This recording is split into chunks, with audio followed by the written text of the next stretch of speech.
Public எக்ஸாமுக்கு இன்னும் ஒரு 10 நாள் தான் இருக்கு.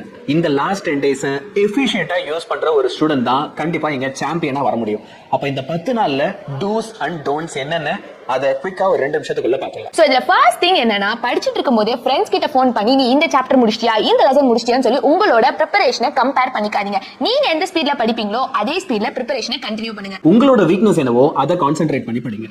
உங்க ஃப்ரெண்ட் 4th சாப்டர்ல இருக்க இம்பார்ட்டன்ட் क्वेश्चंस படிக்கிறாருன்றதுக்காக நீங்க அதையே ஃபாலோ பண்ணணும்ன்ற எந்த அவசியமும் கிடையாது. ஒவ்வொருத்தருக்கும் டிஃபரண்ட் செட் ஆஃப் வீக்னஸ் இருக்கு. இந்த டைம்ல உங்க வீக்னஸை ஸ்ட்ரெngthா மாத்துறது தான் ரொம்ப ரொம்ப முக்கியமான விஷயம். சோ இந்த மாதிரி பிரச்சனை வராம இருக்கிறதுக்கு உங்களுக்கான ஸ்டடி பிளானை போட்டு நீங்களே ஃபாலோ பண்ணுங்க. உங்க ஃப்ரெண்ட்ஸ் போடுற ஸ்டடி பிளான்னால இன்ஃப்ளூயன்ஸ் ஆயிக்காதீங்க. சப்போஸ் உங்களுக்கு ஸ்டடி பிளான் போட தெரியல அப்படின்னா நம்ம சேனல்ல இருக்க ஸ்டடி பிளானை ரெஃபர் பண்ணிக்கோங்க.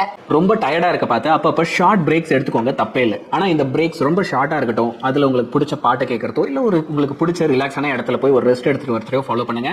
பட் ரொம்ப லாங் பிரேக்ஸ் வேணாம். ஃபார் எக்ஸாம்பிள் நீங்க சோஷியல் மீடியா இன்ஸ்டாலாம் யூஸ் பண்ண ஆரம்பிச்சீங்க அப்படின்னா 5 நிமிஷம் யூஸ் பண்ணலாம்னு போய் 1 மணி நேரம் 2 மணி நேரம் டைம் வேஸ்ட் பண்ணிட்டு வருவோம்.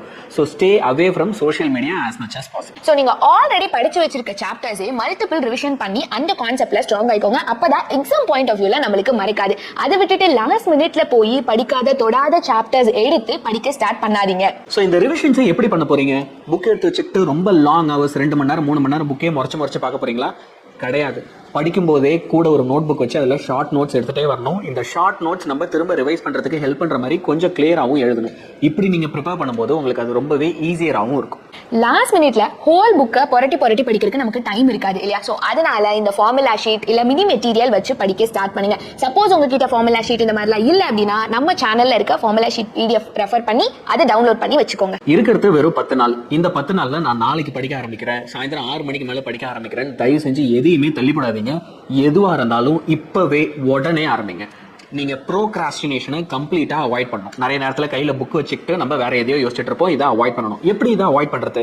அதுக்கு தான் ஸ்டாப் வாட்ச் யூஸ் பண்ணணும். ஸோ உங்க மொபைல்லே ஸ்டாப் வாட்ச் ஃபியூச்சர் இருக்கும். நீங்க பண்ண வேண்டியதெல்லாம் எவ்ரி 1 hour உங்களுக்கு ஸ்பெசிஃபிக் டார்கெட்ஸை ஃபிக்ஸ் பண்ணிட்டு அந்த டார்கெட்டுக்குள்ள ஒவ்வொரு டாஸ்கா முடிக்க ட்ரை பண்ணுங்க. இப்படி பண்ணும்போது நம்மளால இன்னும் எஃபிஷியன்ட்டா சூப்பரா படிக்க முடியும். தயவு செஞ்சு இதை எல்லாரும் ஃபாலோ பண்ணுங்க. அகாடமிக் வைஸ் நம்ம எவ்வளவு கான்ஷியஸா இருக்கோமோ அதே சமயம் நம்மளோட ஹெல்த்தும் நமக்கு ரொம்ப முக்கியம். ஸோ இந்த லாஸ்ட் 10 days நம்ம எடுத்துக்கிற ஃபுட்ஸும் ஹெல்த்தியான ஃபுட்ஸா இருக்கணும். இந்த ஹெவி ஃபுட்ஸ் ஜங்க் ஃபுட்ஸ்ல கம்ப்ளீட்டா அவாய்ட் பண்ணிருங்க. அண்ட் தூங்குறதுமே நைட் இன்ஸ்டாகிராம் சோஷியல் மீடியால யூஸ் பண்ணி தூக்கத்தை கெடுத்துக்காம கண்டிப்பா 6 hours ஆச்சும் ஃபுல்லா தூங்கணும். இந்த நேரத்துல நம்ம ஹெல்த் மேல ஒரு கன்சர்ன் வச்சிருக்கிறதுன்றது ரொம்ப அவசியம். இப்பவே உங்களுக்கு சின்னதா காஃப் இருக்கு, சளி பிடிக்கிற மாதிரி இருக்கு அப்படின்னா அதுல இப்பவே கவனம் கொடுத்து டாக்டர்ஸ் கிட்ட போய் அதை கியூர் பண்ணுங்க.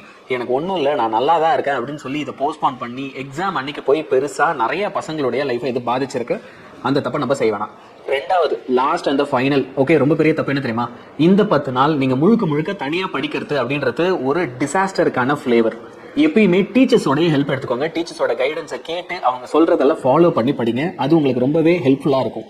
லைவ் செஷன்ஸை அட்டன் பண்ணுங்க. இந்த லைவ் செஷன்ஸ்லாம் நீங்க அட்டன் பண்ணும்போது யூடியூப்ல ரொம்ப நிறைய கான்செப்ட்ஸை ஷார்ட் டைம்ல குயிக்கா படிக்கலாம். முக்கியமான விஷயம், இதை எக்ஸாம்ல எப்படி ரீகால் பண்ணுன்ற டெக்னிக்லாம் நிறைய டீச்சர்ஸ் இங்கே தான் ரிவீல் பண்ணுவாங்க. ஸ்டார்டிங்ல நான் உங்ககிட்ட சொன்ன ஒரு விஷயத்தை திரும்ப ரிமைண்ட் பண்றேன். இப்போ உங்களுக்கு எக்ஸாம் நினைச்சு எந்த அளவுக்கு மனசுல பயம் இருக்கோ, எந்த அளவுக்கு பதட்டம் இருக்கோ, இதே பதட்டத்தெல்லாம் தாண்டி தான் நாங்களும் வந்திருக்கோம். நீங்க ஃபேஸ் பண்ண எல்லாமே எங்களுக்குமே நடந்திருக்கு. ஆனா ஒரு ப்ராப்பர் கைடன்ஸ் கிடைச்சதுனால எங்களால இதை சூப்பரா ஓவர் கம் பண்ணி இன்னைக்கு இப்படி ஒரு பொசிஷன்ல நிக்க முடியுது. நீங்களும் எங்களுடைய கைடன்ஸை கொஞ்சம் ஸ்ட்ரிக்டா ஃபாலோ பண்ணுங்க. இந்த டூஸ் அண்ட் டோன்ட்ஸை ரொம்ப சீரியஸா எடுத்து கரெக்டா ஃபாலோ பண்ணீங்கன்னா கண்டிப்பா இந்த பப்ளிக் எக்ஸாம்ல நீங்க தட்டி தூக்கிடுவீங்க.